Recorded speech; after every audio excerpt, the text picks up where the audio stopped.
Hello everyone, good morning. कैसे हैं आप लोग? स्वागत है आपका खान ग्लोबल स्टडीज के ऑफिशियल ऐप पर। मैं आपका जीएस मेंटर ज्ञान प्रकाश झा आपके सामने हाजिर हूँ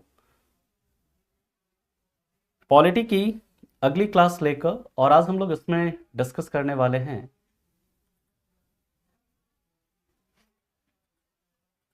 आज हम लोग इसमें डिस्कस करेंगे एंटी डिफेक्शन लॉ, दल बदल कानून।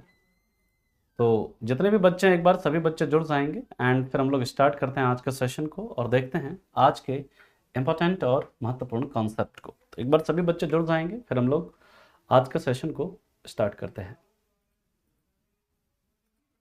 ठीक है,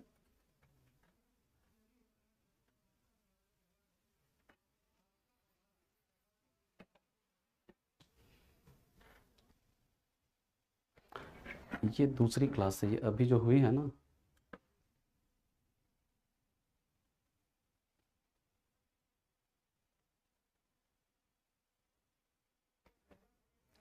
चलिए, तो आज के मुद्दे को हम लोग स्टार्ट करते हैं।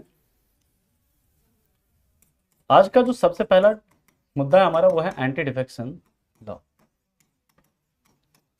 एंटी डिफेक्शन लॉ या फिर दल बदल कानून। जब हम लोग दल बदल कानून की बात करते हैं तो सबसे पहले याद रखिएगा इसका जो प्रावधान है वो किसमें है? स्केड्यूल 10 में। और इसे कब जोड़ा गया? Added by 52nd constitutional amendment act of 1985।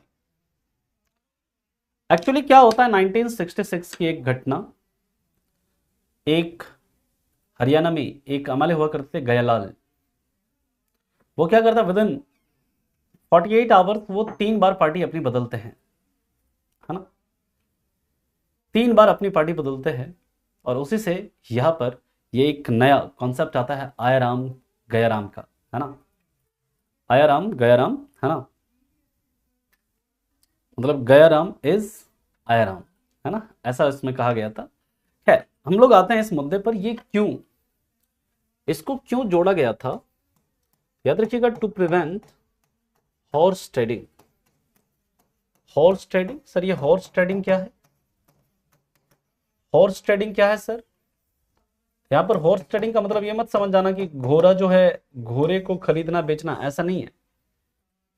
ये जो हॉर्स ट्रेडिंग टर्म है ये किसके लिए यूज किया जाता है? तो याद रखिएगा, एमपी, एमएलए या एमएलसी को खरीदना, है ना, उसको क्या बोलते हैं? हॉर्स ट्रेडिंग कहते हैं। ठीक है, तो ये जो एमपी को मतलब खरीदने के लिए, एमपी को एक मतलब कहता है ना कि एक किसी मतलब पार्टी के उसको सदस्य को तोड़ करके अपनी पार्टी में मिला लेना, गवर्नमेंट फॉर्म करने के लिए या सरकार गिराने के लिए।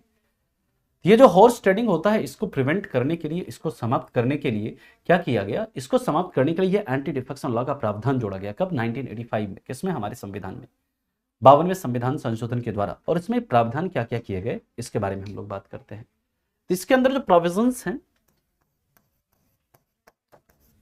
ध्यान से समझिएगा। इनके अंदर जो प्रोविजंस हैं, पहला, अगर कोई मेंबर, ध्यान से समझिएगा, चुनाव जीतने के बाद, अगर कोई मेंबर चुनाव जीतने के बाद अपनी पार्टी बदल ले, अपनी पार्टी चेंज कर ले, ध्यान से मेरी बात को सुनिएगा।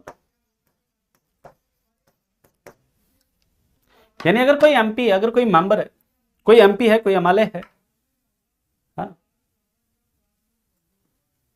अगर वो चुनाव जीतता है और चुनाव जीतने के बाद, चाहे एमपी का चुनाव जीता, चाहे एमएलए का, चाहे एमएलसी का चुनाव जीता, मान लीजिए कि बीजेपी से चुनाव जीता और उसने क्या किया, चुनाव जीतने के बाद कांग्रेस को ज्वाइन कर लिया, या कांग्रेस से चुनाव जीता, चुनाव जीतने के बाद बीजेपी को ज्वाइन कर लिया, तो उसके ऊपर क्या होगा? उसके ऊपर आपका एंटी डिफेक्शन लॉ लागू होगा, उसके ऊपर दल बदल कानून जो है वो आपका लागू होगा।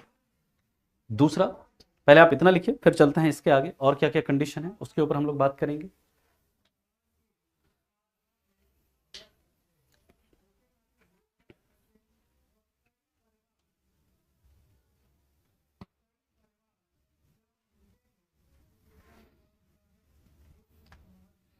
ठीक है, पहले आप इतना लिखें, फिर इसके आगे मूव करते हैं। यहां तक किसी को कोई दिक्कत, कोई परेशानी, कोई समस्या है तो बता सकते हैं। हाँ जी,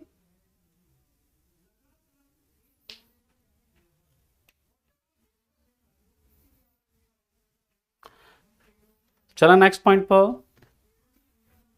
चलिए अगला याद रखिएगा, दूसरा कंडीशन, अगर कोई मेंबर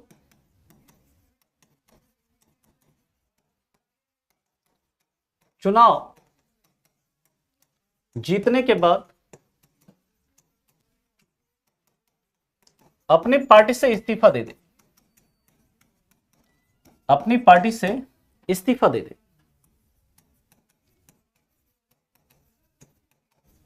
यानी मान लीजिए कि मैंने बीजेपी के टिकट से चुनाव जीता, एमपी या एमएलए का या एमएलसी का, ठीक है, या फिर मान लीजिए कांग्रेस के टिकट से मैंने चुनाव जीता, एमपी एमएलए या एमएलसी का, और चुनाव जीतने के बाद मैं क्या करता हूं, मैं उस पार्टी से इस्तीफा दे देता हूं, उस पार्टी के मेंबरशिप से इस्तीफा दे देता हूं, तो मेरे ऊपर दल बदल कानून लग सकता है। यहां पर देखिए फॉर्मल रेजिग्नेशन देना ही यहां पर जरूरी नहीं है। मान लीजिए मैंने रिजाइन नहीं किया, मेरी बात को बहुत ध्यान से सुनिएगा, मान लीजिए मैंने रिजाइन नहीं किया, मैंने इस्तीफा नहीं दिया, मैं बीजेपी का एमपी हूं और मैं कांग्रेस के मीटिंग्स में हिस्सा ले रहा हूं, कांग्रेस के नेताओं के साथ मैं बातचीत कर रहा, मतलब जाकर मैं उनके साथ बैठक में हिस्सा ले रहा हूं, उनके साथ रैलियों में जा रहा हूं, बीजेपी के खिलाफ मैं बोल रहा हूं, है ना, रैलियों में जा जाके, इसे भी दोस्तों रेजिग्नेशन मान लिया जाता है, इसे भी इस्तीफा मान लिया जाता है। फॉर्मल रेजिग्नेशन देना ही जरूरी नहीं है, इस चीज को आप याद रखेंगे। क्लियर। इसके बाद की बात करते हैं दोस्तों, तीसरा, अगर कोई नॉमिनेटेड मेंबर, अगर कोई इंडिपेंडेंट मेंबर, पहले नॉमिनेटेड के बाद हम लोग इंडिपेंडेंट की पहले बात कर लेते हैं। अगर कोई इंडिपेंडेंट मेंबर, अगर कोई इंडिपेंडेंट मेंबर किसी पार्टी को ज्वाइन कर ले, अगर कोई इंडिपेंडेंट मेंबर किसी पार्टी को क्या कर ले, ज्वाइन कर ले, अगर कोई इंडिपेंडेंट मेंबर किसी पार्टी को क्या कर ले, ज्वाइन कर ले, मान लीजिए कि एज ए इंडिपेंडेंट मेंबर मैंने किसी भी पार्टी के टिकट पर चुनाव नहीं लड़ा, बल्कि मैंने एज ए इंडिपेंडेंट कैंडिडेट चुनाव लड़ा, आज स्वतंत्र सदस्य मैं चुनाव लड़ता हूं, अपने दम पर चुनाव जीतता हूं, और चुनाव जीतने के बाद मैं क्या करता हूं, मैं किसी पार्टी को ज्वाइन कर लेता हूं, बीजेपी को, कांग्रेस को, किसी को भी मैं ज्वाइन कर लेता हूं, तो मेरे ऊपर दल बदल कानून लग सकता है। गवर्नमेंट को सपोर्ट करना इज डिफरेंट थिंग। मान लीजिए कि मैं इंडिपेंडेंट मेंबर हूं, कोई पार्टी गवर्नमेंट बना रही है, उसको एक मेंबर कम पड़ रहा है, मैं गवर्नमेंट बनाने में, गवर्नमेंट को फॉर्म करने में मैं सपोर्ट कर सकता हूं, हाँ चलिए मैं भी गवर्नमेंट में साथ में हूं, मैं आपको सपोर्ट कर रहा हूं, लेकिन विदाउट ज्वाइनिंग योर पार्टी, बिना आपकी पार्टी को ज्वाइन किए मैं आपको सपोर्ट कर रहा हूं, ठीक है। लेकिन हाँ, अगर मैं पार्टी को ज्वाइन कर लेता हूं तो फिर क्या हो सकता है, तो फिर हमारे ऊपर दल बदल कानून लग सकता है। और चौथा, अगर कोई नॉमिनेटेड मेंबर, अगर कोई नॉमिनेटेड मेंबर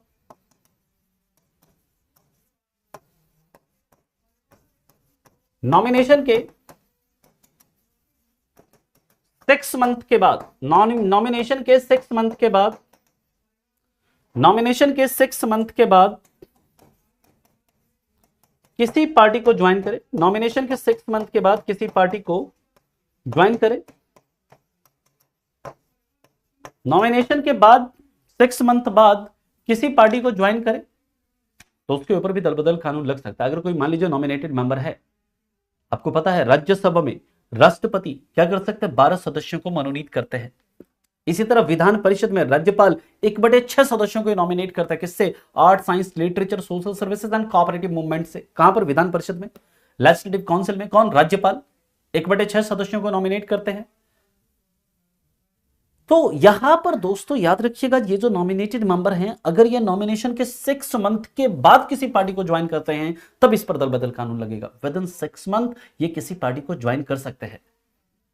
आपके मन में सवाल उठेगा, सर वाई इनको 6 मंथ का टाइम क्यों दिया जाता है? क्योंकि दोस्तों ये उन 6 महीने में ये डिसाइड कर ला, विद इन 6 मंथ ये डिसाइड कर ला कि इनको किस पार्टी की आइडियोलॉजी ठीक लग रही है, किस पार्टी के सिद्धांत इनको ठीक लग रहे हैं, किस पार्टी के काम करने का तौर तरीका इनको ठीक लग रहा है, और उसके बाद 6 महीने का टाइम है, 6 महीने में ये क्या कर सकते हैं, डिसाइड करके किसी पार्टी को ज्वाइन कर लें। लेकिन 6 महीने के बाद अगर ज्वाइन करेंगे तो उसके ऊपर क्या करेंगे, हम दल बदल कानून लगा सकते हैं। और चौथा याद रखिएगा, पांचवा, अगर कोई मेंबर अपने पार्टी के व्हिप का उल्लंघन करे, अगर कोई मेंबर अपने पार्टी के व्हिप का उल्लंघन करता है, अगर कोई मेंबर अपने अपने राजनीतिक दल के, अपने पार्टी के व्हिप का वायलेशन करता है। व्हिप क्या होता है, निर्देश। अभी हम व्हिप के ऊपर डिटेल में चर्चा करेंगे। व्हिप का क्या करता है, वायलेशन करता है, यानी कि उल्लंघन करता है, तो उसके ऊपर भी क्या हो सकता है, दल बदल कानून लग सकता है। इस चीज को आप याद रखेंगे। ये दल बदल कानून को लगाने के क्या है ग्राउंड्स हैं, ये प्रावधान है। इन प्रावधानों पर, इन आधार पर किसी के ऊपर दल बदल कानून लगाया जा सकता है, उसे क्या किया जा सकता है, डिस्क्वालीफाई किया जा सकता है on grounds of anti defection law.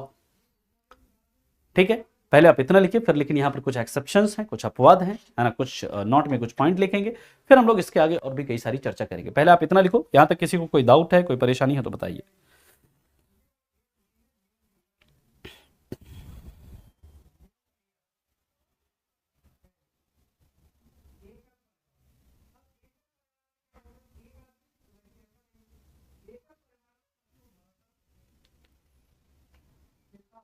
Third number नहीं समझ में आया? थर्ड नंबर में लिखा है मैंने, अगर कोई इंडिपेंडेंट मेंबर, मान लो तुमने किसी पार्टी के टिकट पर चुनाव नहीं लड़ा, ओंकार, है ना, तुमने अपना एज ए इंडिपेंडेंट कैंडिडेट चुनाव लड़ा, और चुनाव लड़ने जीतने के बाद तुम चुनाव जीत गए, और चुनाव जीतने के बाद क्या करते हो, तुम किसी पार्टी को ज्वाइन कर लेते हो, तो तुम्हारे ऊपर दल बदल कानून लग सकता है। आ गया समझ में? ठीक है, अच्छा 4 नंबर दोबारा बता। अगर कोई नॉमिनेटेड मेंबर, सौरभ मान लो कि तुम नॉमिनेटेड मेंबर हो, तो मैंने आर्ट, साइंस, लिटरेचर या सोशल सर्विसेज के फील्ड में काफी अच्छा काम किया, और प्रेसिडेंट क्या करते, तुम्हें राज्यसभा में नॉमिनेट कर देते हैं, तुम्हें राज्यसभा में क्या कर देते हैं, नॉमिनेट कर देते हैं। तो क्या होगा, अगर तुम 6 महीने का तुम्हारे पास वक्त है, 6 महीने का वक्त है तुम्हारे पास, 6 महीने के अंदर तुम चाहो तो किसी पार्टी को ज्वाइन कर लेते हो, कर सकते हो, लेकिन 6 महीने के बाद अगर करोगे तो तुम्हारे ऊपर दल बदल कानून लग सकता है। ठीक है, अच्छा कोई 1 और 2 भी पूछ लो फिर, है ना। 5 नंबर में मैंने लिखा, अगर कोई मेंबर अपने पार्टी के व्हिप का उल्लंघन करता है, मान लीजिए कोई पार्टी, जो पार्टी है ना, पार्टी क्या करती है, अपने सदस्यों को निर्देश देती है, कि आपको लोकसभा में, मतलब लोकसभा में ये बिल है, इस बिल में आपको क्या करना है, वोट नहीं करना है, या वोट करना है, पक्ष में वोट करना है। और अगर आप पार्टी के व्हिप का क्या करते हैं, अपने पार्टी के निर्देशों का अगर आप क्या करते हैं, उल्लंघन करते हैं, तो उस कंडीशन में आपके ऊपर क्या हो सकता है, दल बदल कानून लग सकते हैं। यानी कि मान लीजिए जिस पार्टी के आप मेंबर हैं, वो पार्टी क्या करते हैं, अपने सदस्यों के लिए दिशा निर्देश जारी करती है, ऑर्डर्स जारी करती है, इंस्ट्रक्शंस इशू करती है, और अगर आप उन इंस्ट्रक्शंस का पालन नहीं करते हैं सदन के अंदर, मान लीजिए कि कोई बिल है ना, उस बिल पर मान लीजिए जैसे नारी शक्ति वंदन विधेयक आया, जैसे मान लीजिए कि आपका जो वुमेन रिजर्वेशन बिल आया, और बीजेपी मान लीजिए कि निर्देश दिया हुआ है अपने सभी सदस्यों को कि ये जो बिल है, इस बिल पर आपको इस बिल पर आपको पारित करने में क्या करना है, यस में आपको क्या करना है, वोट करना है इस बिल के लिए। और मान लीजिए कोई बीजेपी का एमपी उसके अगेंस्ट वोट कर देता है, नो में वोट कर देता है, यानी कि उसने क्या किया, वो अपने पार्टी के व्हिप का उसने क्या किया, वायलेशन किया, अपने पार्टी के निर्देशों का उल्लंघन किया, तो उसके ऊपर क्या हो सकता है, दल बदल कानून लग सकता है। इस चीज को आप याद रखिए। अरे नीतीश सरकार भाई वो पार्टी नहीं चेंज करता है, वो कॉलिशन चेंज करता है। नीतीश कुमार अपनी जदयू, वो जदयू से सदस्य है, वो अपनी पार्टी नहीं चेंज करता, वो अपना कॉलिशन चेंज कर लेता है। कॉलिशन चेंज करने के लिए थोड़े ना लगता है दल बदल कानून। आया समझ में सुधीर जी? चलिए, यहां तक किसी को कोई दिक्कत? यदि चुनाव जीत गया हूं तो क्या वो जीता हुआ चुनाव किसी के काम आएगा क्या, जब हम कोई पार्टी ज्वाइन ना करें? किसी के काम आएगा? हाँ, अगर आप पार्टी ज्वाइन नहीं करते तो बिल्कुल काम आएगा। क्यों नहीं काम आएगा? आप अपने क्षेत्र के लोगों के बारे में जाकर वहां पर बोल सकते हैं, उसके ऊपर प्रश्न उठा सकते हैं, आप सदस्य अपने लोगों को रिप्रेजेंट कर सकते हैं जहां पर भी हैं आप, है ना। यहां तक किसी को कोई दिक्कत, कोई परेशानी, कोई समस्या? चलिए अब हम लोग बात करते हैं दोस्तों, याद रखिएगा नोट में 2-3 पॉइंट। पहला पॉइंट, नोट में पहला पॉइंट याद रखिएगा कि अगर आला स्पीकर अपने पद से हटने के बाद, किसी भी पार्टी को ज्वाइन करते हैं, मान लीजिए जो आला स्पीकर है, जैसे अभी मान लीजिए ओम बिरला साहब, वो अपने पद से हट जाते हैं, वो अब स्पीकर नहीं रहे, तो वो अब हटने के बाद वो किसी भी पार्टी को ज्वाइन कर सकते हैं। वो बीजेपी को, चाहे कांग्रेस को, चाहे मतलब आम आदमी पार्टी को, या किसी भी पार्टी को ज्वाइन कर सकते हैं। वो भले उन्होंने बीजेपी के टिकट पर चुनाव जीता था, लेकिन जब वो आला स्पीकर बने और आला स्पीकर के पद से वो अगर हट गए, इस्तीफा दे दिया या उन्होंने रिजाइन कर दिया, और वो रिजाइन करने के बाद वो किसी भी पार्टी को क्या कर सकते हैं, ज्वाइन कर सकते हैं, उनके ऊपर दल बदल कानून नहीं लगेगा, याद रखिए। किसी भी पार्टी को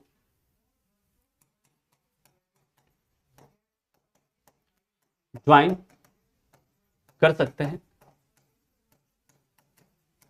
हाँ, आला स्पीकर किसी भी पार्टी को ज्वाइन कर सकते हैं, इनके ऊपर दल बदल कानून नहीं लगता है, याद रखिएगा। थ्री लाइन व्हिप के वायलेशन पर ही, थ्री लाइन व्हिप, ये थ्री लाइन व्हिप क्या होता है अभी हम बात करेंगे आगे। थ्री लाइन व्हिप के वायलेशन पर ही दल बदल कानून लगता है।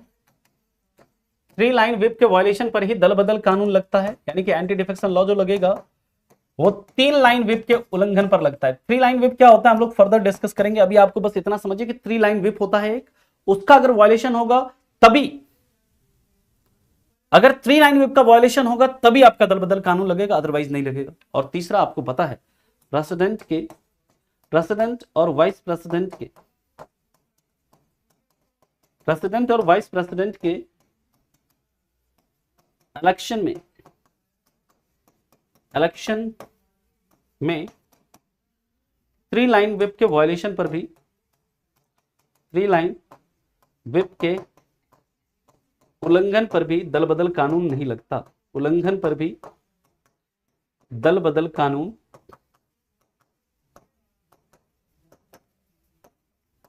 नहीं लगता।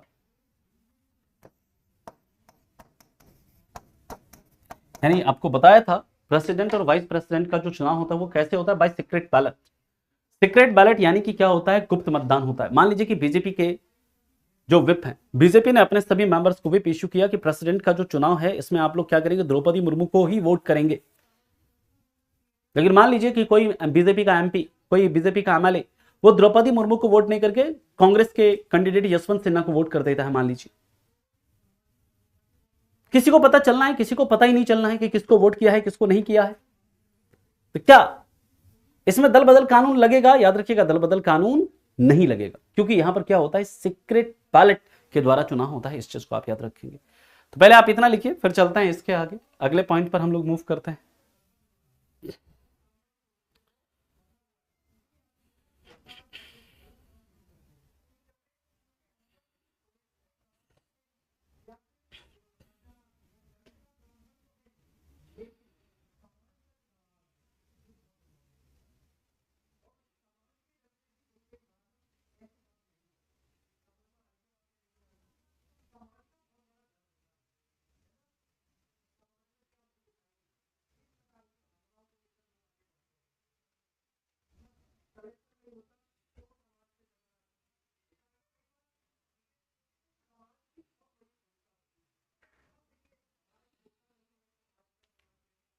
लिख ले यहां तक, आगे चलें। भाई अभी तुम लोगों को सुना ही नहीं दिया था, हिना एंड ऋषभ ये बताएंगे थ्री लाइन वेव क्या होता है। बताया था ना अभी कि थ्री लाइन वेव क्या होता है, आपको बस अभी ये समझिए कि थ्री लाइन वेव है, बताएंगे इसके बारे में डिटेल में आगे। सुनाई देता है क्लास में कि नहीं देता है आप लोगों को? चलिए नेक्स्ट है एंटी डिफेक्शन लॉ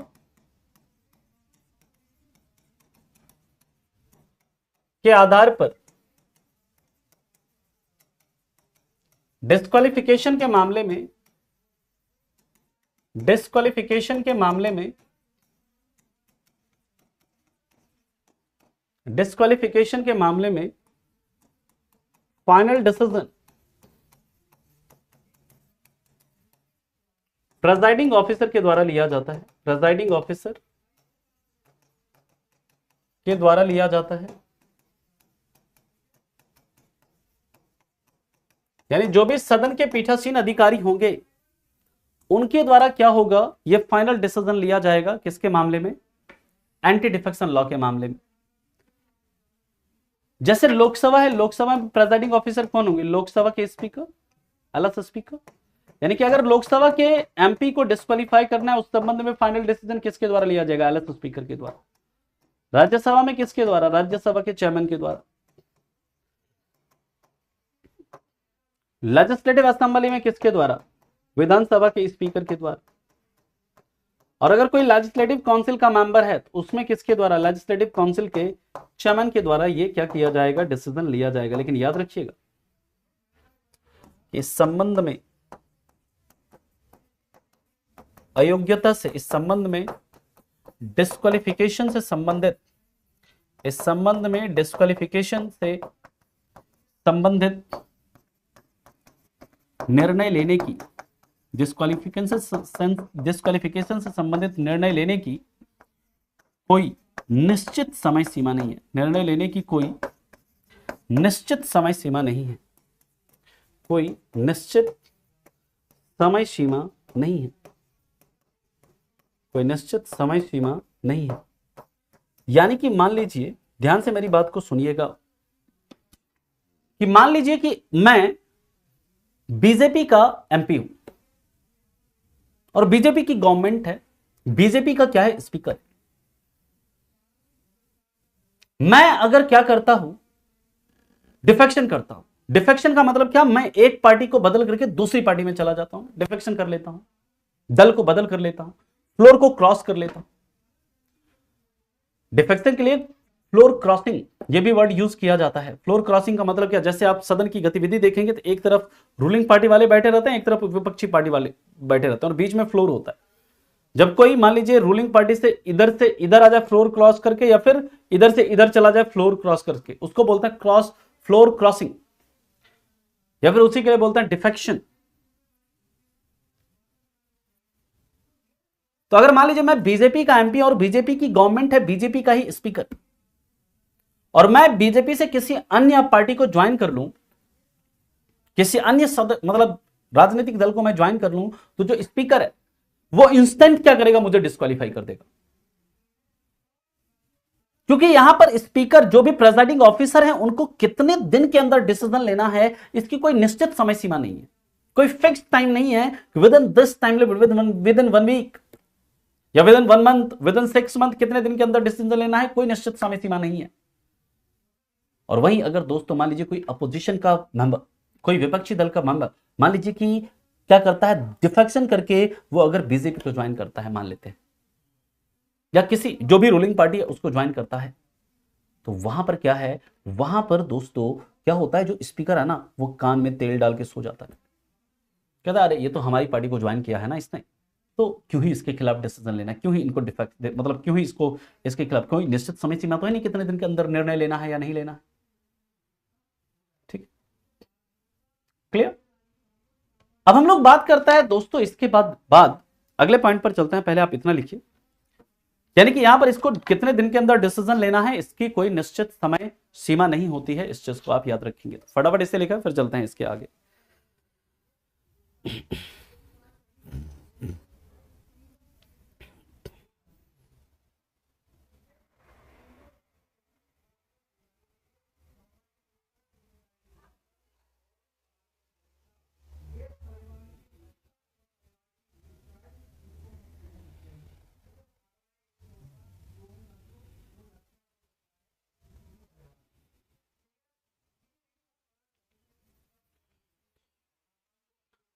चला आगे,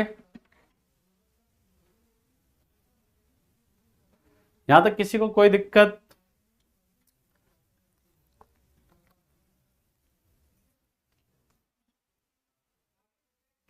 लास्ट वाला लिख लो इंग्लिश में, there is no any time limit, there is no any time limit to take decision in case of disqualification, there is no any time limit to take decision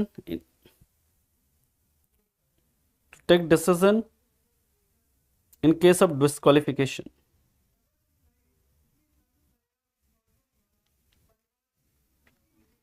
आगे चला, अभी आते हैं आफ्ताब जी, जस्ट थोड़ा सा इंतजार करो बाबू, आ रहे हैं उसी मुद्दे पर, अब आ रहे हैं, हैव पेशेंस। ठीक है, चलिए अब देखिए सवाल उठता है कि मान लीजिए कि अगर मैं स्पीकर हूं और किसी ने डिफेक्शन किया, या फिर मान लीजिए किसी को मैंने गलत तरीके से क्या कर दिया, डिस्क्वालीफाई कर दिया। मैं क्या कर रहा हूं, जो रूलिंग पार्टी है उसके अगर किसी व्यक्ति ने मतलब डिफेक्शन किया, उसके मतलब उसके खिलाफ तुरंत निर्णय लिया। लेकिन मान लीजिए कोई अपोजिशन का मेंबर है, उसने डिफेक्शन किया है, रूलिंग पार्टी को ज्वाइन किया, उसके खिलाफ मैं डिफेक्शन का मतलब डिसीजन नहीं ले रहा हूं, क्या आप कोर्ट में जा सकते हैं? यस, जा सकते हैं। और इसका क्या जुडिशियल रिव्यू हो सकता है? यस, हो सकता है ना। और याद रखिएगा एक केस है यहां पर इंपॉर्टेंट, बहुत इंपॉर्टेंट है, कियोतो होलोहन केस। याद रखिएगा कौन सा केस? Kihoto Holohan case. ये कियोतो होलोहन केस कब का है? तो याद रखिएगा इन 1992। इसमें सुप्रीम कोर्ट ने कहा कि प्रेजाइडिंग ऑफिसर के द्वारा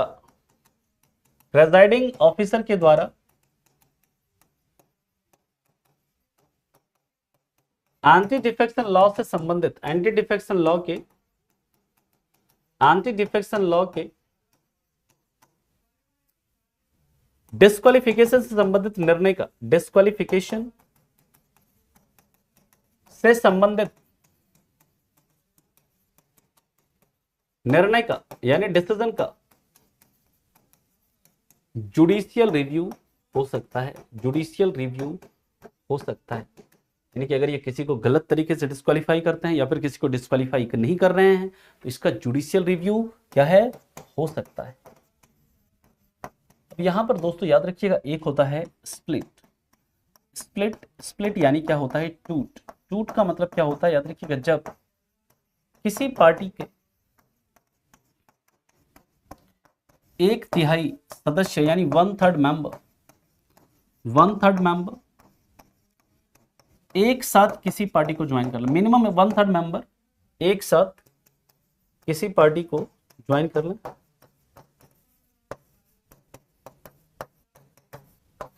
मान लीजिए किसी पार्टी के अंदर टोटल मान लीजिए कि 30 मेंबर है, किसी पार्टी के अंदर मान लीजिए टोटल कितना? 30 मेंबर है, 30 एमएलए है उसका या 30 एमपी है, और उसका 1/3 सदस्य यानी 1/3 का मतलब कि 1/3 का मतलब क्या? 10 मेंबर मान लेते हैं कि 10 मेंबर क्या करता है, 10 एमपी या 10 एमएलए वो क्या करता है एक साथ किसी दूसरी पार्टी को ज्वाइन कर लेता है। इसको बोलते हैं स्प्लिट या फिर इसे बोलते हैं टूट। और एक होता है क्या? एक होता है मर्जर। मर्जर की जब बात करें, मर्जर का मतलब क्या होता है? विलय। विलय का मतलब क्या होता है? जब किसी पार्टी के मिनिमम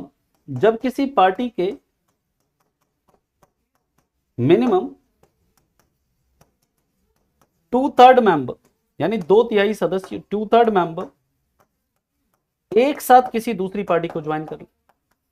मिनिमम 2/3 मेंबर एक साथ किसी दूसरी पार्टी को ज्वाइन कर लें।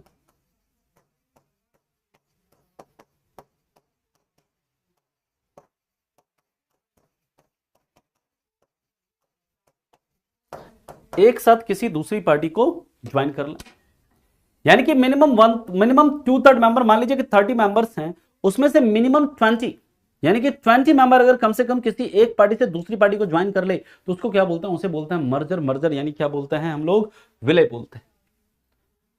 तो जब ये कानून जोड़ा गया था, जब एंटी डिफेक्शन लॉ को जोड़ा गया था, तो उसमें यह जोड़ा गया था कि अगर किसी पार्टी में टूट होती है, यानी कि अगर किसी पार्टी में क्या होता है? स्प्लिट होता है, तो उस पर एंटी डिफेक्शन लॉ लागू नहीं होता है। अगर किसी पार्टी में क्या होता है? स्प्लिट होता है, टूट होता है, तो उस पर एंटी डिफेक्शन लॉ लागू नहीं होगा। यानी कि अगर किसी पार्टी के न्यूनतम 1/3 सदस्य अगर एक पार्टी से दूसरी पार्टी को ज्वाइन कर लेते हैं तो वहां पर दल बदल कानून लागू नहीं होता। ये जब कानून जोड़ा गया था उसमें यह प्रावधान था। ठीक है, लेकिन बाद में उसमें चेंज किया गया और दोस्तों एक संविधान संशोधन किया गया इसमें, जिसके तहत एंटी डिफेक्शन लॉ के अंदर थोड़ा चेंज किया गया, और वो संविधान संशोधन है 91st constitutional amendment act of 2003। 91st constitutional amendment act of 2003, इसमें यह कहा गया, मैं अभी लिखने के लिए टाइम दे दूंगा आपको इस स्लाइड में। 91st कॉन्स्टिट्यूशनल अमेंडमेंट एक्ट 2003, इसमें क्या प्रावधान किया गया कि अगर किसी पार्टी के मिनिमम 2/3 मेंबर, अगर किसी पार्टी के मिनिमम 2/3 मेंबर एक साथ किसी दूसरी पार्टी को ज्वाइन करते हैं, एक साथ किसी दूसरी पार्टी को ज्वाइन करते हैं, एक साथ किसी दूसरी पार्टी को ज्वाइन करते हैं, तो उस पर एंटी डिफेक्शन लॉ लागू नहीं होगा, तो उस पर एंटी डिफेक्शन लॉ लागू नहीं होगा। देखिए मान लीजिए अगर कोई पार्टी है, उसके 2/3 सदस्य एक साथ किसी दूसरी पार्टी को ज्वाइन कर लेंगे तो उसके ऊपर दल बदल कानून नहीं लगता है। इस चीज को आप याद रखें। हाँ, उसी समय भी डिस्क्वालीफाई कर सकते हैं, बिल्कुल, चाहे तो कभी भी, मतलब कान में तेल डालकर सोए रह सकते हैं, ये स्पीकर के ऊपर डिपेंड करता है। लेकिन अगर कोई मान लीजिए कि किसी मेंबर ने डिफेक्शन किया है तो आप उसके खिलाफ कोर्ट जा सकते हैं और कोर्ट फिर उस मामले में ऑर्डर दे दिए। कई सारे ऐसे केसेस देखने को मिलते हैं, है ना। जब आप करेंगे तो कई सारे ऐसे केसेस आपको देखने को मिलेंगे जिसमें कि सुप्रीम कोर्ट या हाई कोर्ट ने इंटरवीन किया और ऑर्डर दिया है कि प्लीज उसे डिस्क्वालीफाई करो, तब जाकर वो डिस्क्वालीफाई करते हैं। ठीक है, क्लियर। अब हम लोग बात करेंगे व्हिप के बारे में कि व्हिप क्या है, इसके ऊपर हम लोग चर्चा करेंगे। यहां तक किसी को कोई दिक्कत है, कोई परेशानी है तो आप बताइए। सर जी anti defection law, anti defection act MP MLA के आर्टिकल नहीं, बिल्कुल नहीं करता। ठीक है आफ्ताब,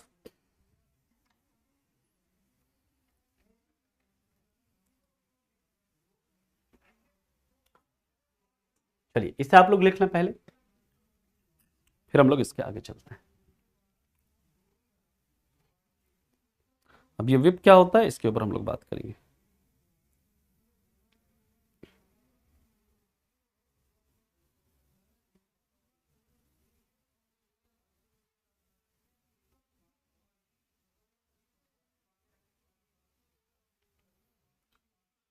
चला नेक्स्ट पॉइंट पर मूव करें।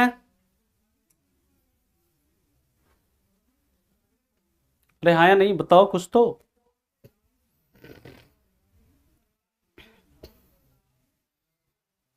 चलिए अब हम लोग बात करते हैं, देखिए व्हिप, व्हिप क्या होता है। Whip is not mentioned in our constitution, यानी व्हिप का कोई जिक्र हमारे संविधान में नहीं है, व्हिप शब्द का कोई जिक्र, याद रखिएगा। और ना ही whip is not mentioned in rule of procedure, not mentioned in rule of procedure of house, यानी कि सदन की प्रक्रियाओं से संबंधित जो नियम है उसमें भी इसका कहीं कोई जिक्र नहीं है। व्हिप का ना तो हमारे संविधान में कहीं कोई जिक्र है और ना ही rule of procedure of house,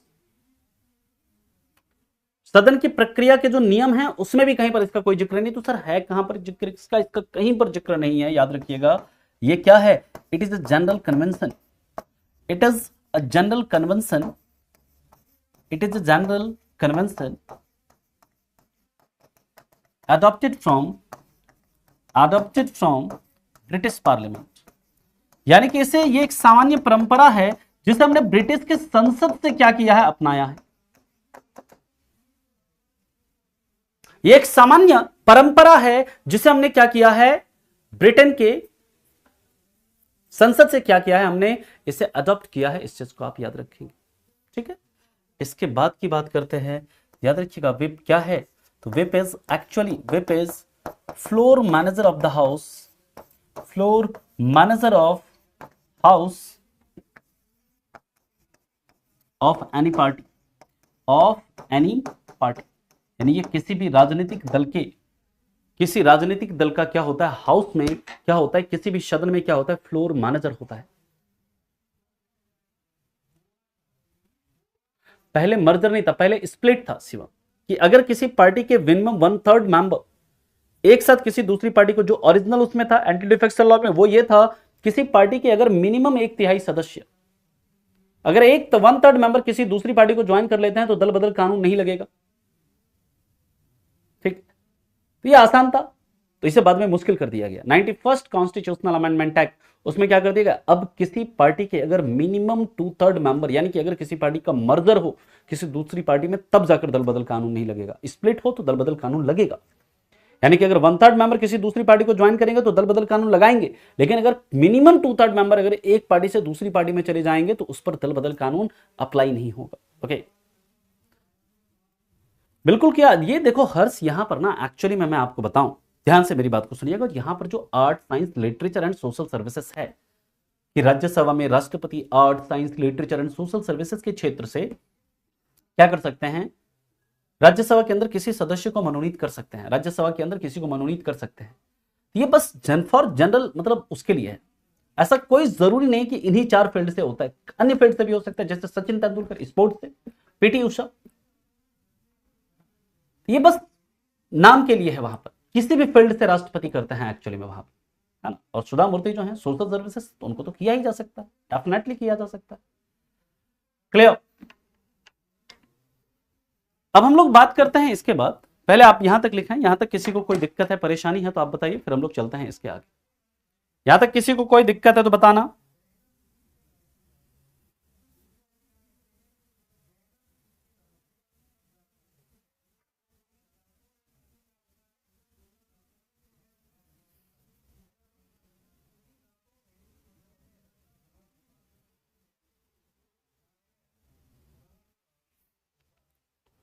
यहां तक किसी को कोई दिक्कत है, परेशानी है तो बताइए।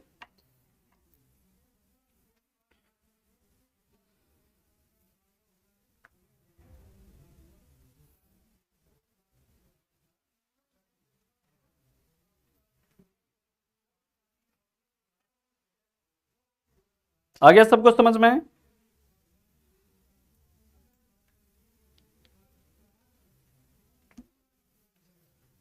चलिए नेक्स्ट है, विप के बारे में याद रखिएगा। Whip is the written order, whip is a written order issued by any party to its member, any party to its member to present in house, to present in house and to vote in a particular way, to vote in a particular way. In India, all political parties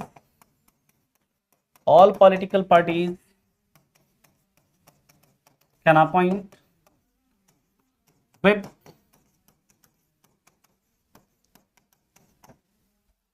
and generally any party appoint expert and senior most member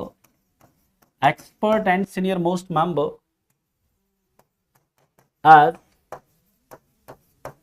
whip of the house,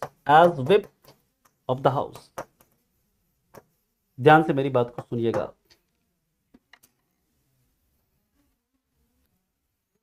Saturday को मैं लूंगा सूर्य इन Saturday. ध्यान से मेरी बात को सुनिएगा, क्या है यहां पर, ये जो पार्टी विप है, विप क्या होता है, किसी पार्टी के द्वारा अपने सदस्यों को लिखित आदेश होता है, लिखित ऑर्डर होता है कि आपको हाउस में प्रेजेंट रहना है और आपको हाउस में किस तरह से वोट करना है, ये मैं आपको बताऊंगा कि पक्ष में वोट करना है, अगेंस्ट वोट करना है, किस तरीके से वोट करना है, ये बताया जाता है।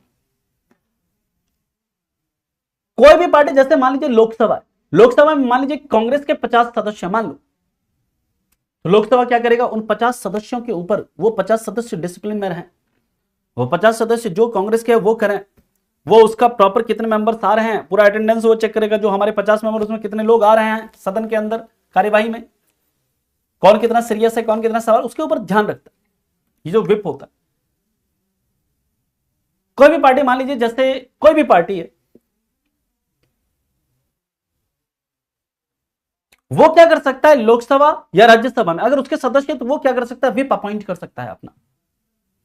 ये ध्यान रखना है कि ये देखो कहीं किसी दूसरी पार्टी के साथ मिलजुल तो नहीं रहा है, सामने वाले के साथ कोई बातचीत तो नहीं कर रहा है, किसके वोटिंग में पार्टिसिपेट कर रहा है कि नहीं कर रहा है ना, वोट कर रहा है कि नहीं कर रहा है ना, पूरा ध्यान रखता है विप। और ये जनरली पार्टी क्या करती है, जो विप है वो अपने पार्टी के जो सबसे सीनियर मोस्ट होते हैं, जो एक्सपर्ट मेंबर होते हैं, उनको क्या करती है, विप अपॉइंट करती है, जिनको पूरा ज्ञान होता है इस चीज का, उनको क्या करता है, अपॉइंट करता है कोई भी पार्टी एज ए विप।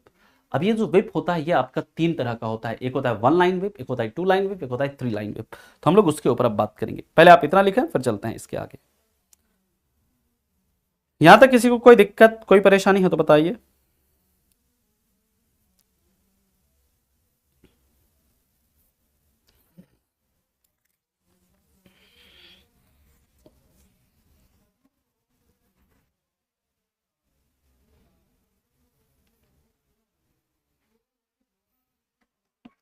यहां तक किसी को कोई दिक्कत, कोई परेशानी?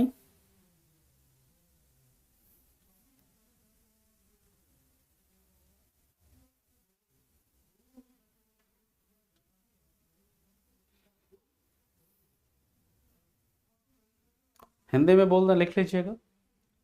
विप एक लिखित आदेश है जो कोई राजनीतिक दल अपने सदस्यों को सदन में उपस्थित रहने तथा एक निश्चित तरीके से मतदान करने के लिए जारी करता है, और एक निश्चित तरीके से मतदान करने के लिए जारी करता है। भारत में सभी राजनीतिक दल अपना विप नियुक्त कर सकते हैं। सामान्यतः कोई दल सबसे वरिष्ठ और अनुभवी सदस्य को विप नियुक्त करते हैं, विप नियुक्त करते हैं। ठीक है पूनम एंड विशाल, आगे चला हम लोग। चलिए नेक्स्ट हम लोग बात करते हैं, जो विप है 3 प्रकार का होता है, टाइप ऑफ विप।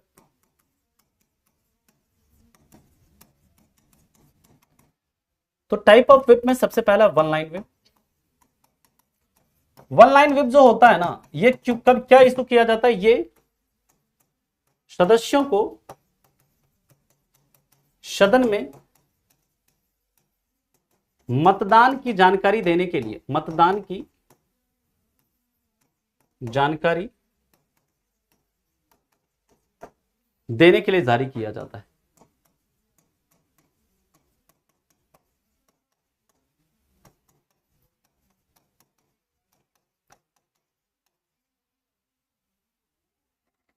यानी कि इसमें यह जारी किया जाता है 1 लाइन विप।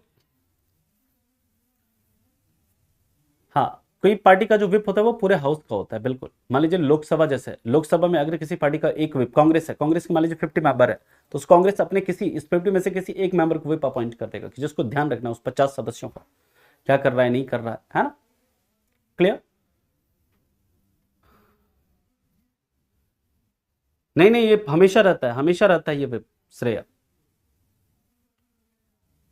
हाँ बिल्कुल बदल सकते हैं, जब लोकसभा भंग हो जाती है तो उससे क्या दिक्कत, लोकसभा भंग होने के बाद बिल्कुल कर सकते हैं। ठीक है आयुष, चलिए याद रखिएगा 1 लाइन विप क्या होता है, ये सदस्यों को इन्फॉर्म किया जाता है 1 लाइन विप के द्वारा कि देखो भाई कल ना ये बिल है, इस बिल के ऊपर कल वोटिंग होना, जस्ट बस इतना बताया जाता है, कल लोकसभा में या राज्यसभा में ये बिल आएगा, इंट्रोड्यूस होगा, और इस बिल के ऊपर क्या है, कल वोटिंग होगा, दैट्स इट, ये बताया जाता है 1 लाइन विप में। एक होता है 2 लाइन विप। 2 लाइन विप क्या होता है, ये मेंबर्स को वोटिंग की जानकारी देने तथा वोटिंग की जानकारी देने तथा हाउस में प्रेजेंट रहने के लिए तथा सदन में प्रेजेंट रहने के लिए इशू किया जाता है।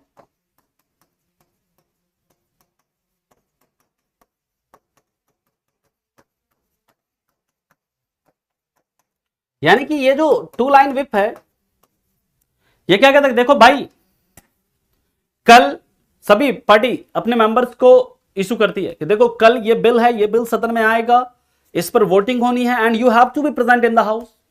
अगर आप लोकसभा के मेंबर है तो लोकसभा में उपस्थित रहेंगे, अगर आप राज्यसभा के मेंबर है तो राज्यसभा में उपस्थित रहेंगे। सदन के अंदर इसके ऊपर क्या होनी है, वोटिंग होनी है। अगर लोकसभा में आ रहे हैं तो लोकसभा के मेंबर्स को अपॉइंट, मतलब क्या करेंगे, इशू करेंगे कि लोकसभा के जितने भी मेंबर्स हैं इस पार्टी के, वो सभी क्या करेंगे, कल सदन में उपस्थित रहेंगे।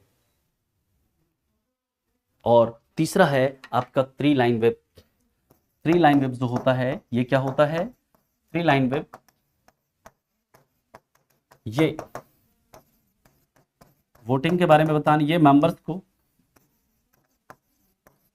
को वोटिंग की जानकारी देने, मतदान के बारे में बताने की वोटिंग की जानकारी देने, सदन में उपस्थित रहने तथा सदन में उपस्थित रहने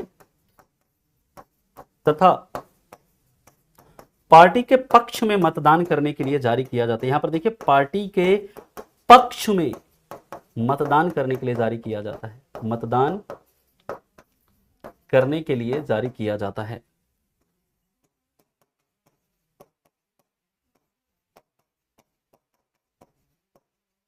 यानी ये जो थ्री लाइन व्हिप है, ये कहता है कि देखो भाई ये पर्टिकुलर बिल है, इस बिल के ऊपर क्या होना है, वोटिंग होना है कल सदन में। कल सदन में यह बिल आएगा, इस बिल के ऊपर वोटिंग होना है, आपको प्रेजेंट रहना है और साथ ही साथ आपको पार्टी के पक्ष में क्या करना है, मतदान करना है। पार्टी अगर कहेगी यस तो आपको करना है यस, अगर पार्टी कहेगी नो तो आपको करना है नो। जो पार्टी का पक्ष होगा, पार्टी के पक्ष में क्या करना है, आपने मतदान करना है। आपको वोटिंग की जानकारी भी दे दी गई कि इस बिल के ऊपर वोटिंग हो रही है, होनी है। दूसरा, आपको यह भी जानकारी, यह भी बता दिया गया कि आपको उपस्थित रहना है। और तीसरा, आपको यह भी बताया जाता है कि आपको पार्टी के पक्ष में मतदान करना है। ठीक है, अलग अलग होते हैं, है ना। ठीक है, इसलिए क्योंकि लोकसभा में कोई बिल अलग दिन आएगा, राज्यसभा में कोई बिल अलग दिन आएगा, है ना। क्लियर, एक ही दिन तो राज्यसभा और लोकसभा में कोई बिल नहीं रहेगा ना। लोकसभा पहले पारित करेगा तभी तो राज्यसभा में जाएगा। कई कई बिल लोकसभा में कई दिनों तक पेंडिंग रहते हैं। आया समझ में। चलिए अब देखिए, यहां पर आप याद रखिएगा, ये जो वन लाइन और टू लाइन व्हिप है, अगर आप इसको वायलेट कर भी देते हैं, है ना, तो आपके ऊपर दल बदल कानून लागू नहीं होता। यानी कि अगर वन लाइन और टू लाइन व्हिप का वायलेशन करते हैं तो आपके ऊपर दल बदल कानून नहीं लगेगा, लेकिन अगर आप थ्री लाइन व्हिप का वायलेशन करते हैं तो आपके ऊपर दल बदल कानून लगता है।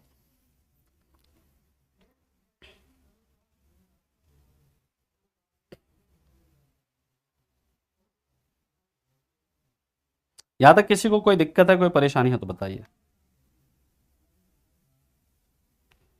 अब हम लोग बात करेंगे आर्टिकल 101।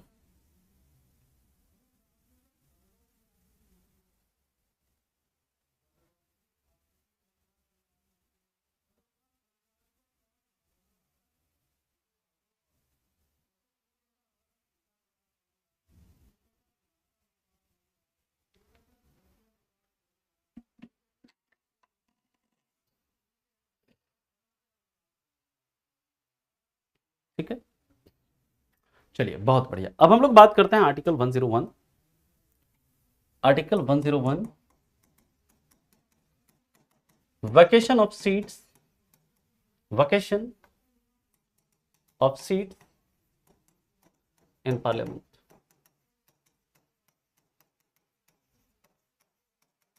यानी कि संसद में सदस्य, मतलब संसद में सीट का क्या होना, खाली होना।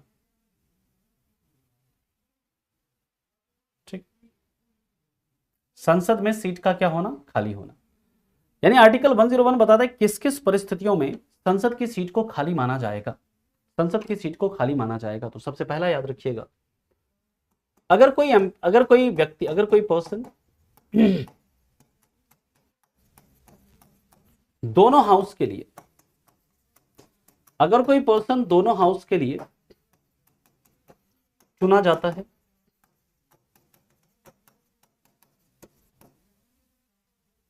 तो उसे 10 दिन के अंदर बताना होता है कि वह किस पार्टी से, कि वह किस हाउस से मेंबर रहना चाहता है, कि वह किस हाउस से मेंबर रहना चाहता है, अन्यथा पुराने हाउस की उसकी सदस्यता समाप्त हो जाती है, उसकी सदस्यता समाप्त हो जाती है। ध्यान से समझना है, इसमें समाप्त हो जाती है। यानी कि मान लीजिए कि अगर आप राज्यसभा के मेंबर हैं, ध्यान से मेरी बात को सुनिएगा, अगर आप राज्यसभा के मेंबर हैं और आप क्या करते हैं, राज्यसभा का मेंबर रहते हुए लोकसभा का चुनाव लड़ते हैं और लोकसभा का चुनाव जीत जाते हैं, आर्टिकल 101 कहता है कि आप एक साथ दोनों सदन के मेंबर नहीं रह सकते, या तो आप लोकसभा के मेंबर रहेंगे या राज्यसभा के मेंबर रहेंगे। अगर आप राज्यसभा के मेंबर हैं और आपने लोकसभा का चुनाव लड़ा और लोकसभा के लिए भी चुन लिए गए, अब आप लोकसभा राज्यसभा दोनों के सदस्य एक साथ नहीं रह सकते। With in 10 day, with in 10 दिन आपको बताना पड़ेगा कि आपको राज्यसभा का सदस्य रहना है या फिर लोकसभा का सदस्य रहना है। और अगर आप 10 दिन के अंदर नहीं बता पाते हैं तो आपकी जो पुरानी हाउस है उसकी सीट आपकी खाली हो जाएगी, यानी कि आपकी राज्यसभा की सदस्यता समाप्त कर दी जाएगी। इसी तरह दोस्तों, मान लीजिए अगर आप लोकसभा का सदस्य रहते हैं और क्या करते हैं, आप राज्यसभा के लिए चुनाव लड़ते हैं और राज्यसभा का चुनाव जीत जाते हैं, ठीक है, राज्यसभा का चुनाव जीत जाते हैं, तो आपको विद इन 10 डे बताना पड़ेगा कि आपको राज्यसभा का सदस्य रहना है या लोकसभा का सदस्य रहना है। अगर आप नहीं बताते हैं तो आपकी जो पुरानी हाउस है, यानी कि इस केस में आपकी जो लोकसभा है, लोकसभा में आपकी सदस्यता क्या हो जाएगी, समाप्त हो जाएगी। इसके अंदर और भी कई सारे प्रावधान हैं, लेकिन इन प्रावधानों के बारे में हम लोग बात करेंगे अब कल की क्लास में। यहां तक अगर आपको कोई दिक्कत है, कोई परेशानी है तो आप बताइए। कल हम लोग बात करेंगे दोस्तों प्रोसीडिंग्स ऑफ पार्लियामेंट के बारे में चर्चा करेंगे। इसके अंदर और भी कई सारे प्रावधान हैं, इसके ऊपर हम लोग डिटेल में और भी कुछ प्रावधान हैं उसकी बात करेंगे हम लोग कल की क्लास में। यहां तक किसी को कोई दिक्कत, कोई परेशानी, कोई समस्या है तो बताओ।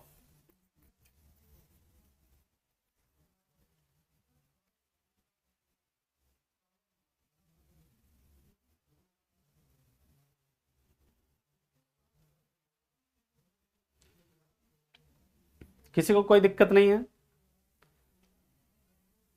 सारा आर्टिकल इंपॉर्टेंट नहीं है ना श्वेता जी, हर एक आर्टिकल को जानना जरूरी नहीं है ना। कल हम लोग बात करेंगे सेशन ऑफ पार्लियामेंट कि पार्लियामेंट के क्या क्या सेशंस होते हैं, उसके ऊपर हम लोग चर्चा करेंगे, ठीक है। तो अभी जो ये पूरा वीक है अभी पार्लियामेंट ही चलेगा, है ना, और काफी इंपॉर्टेंट टॉपिक्स हम लोग डिस्कस कर रहे हैं इसमें, ठीक है। चलिए, तो मिलते हैं आपसे फिर नेक्स्ट क्लास में, अगली क्लास में। तब तक के लिए आप लोगों का धन्यवाद। Thank you so much, bye bye, take care and have a good day. Thank you.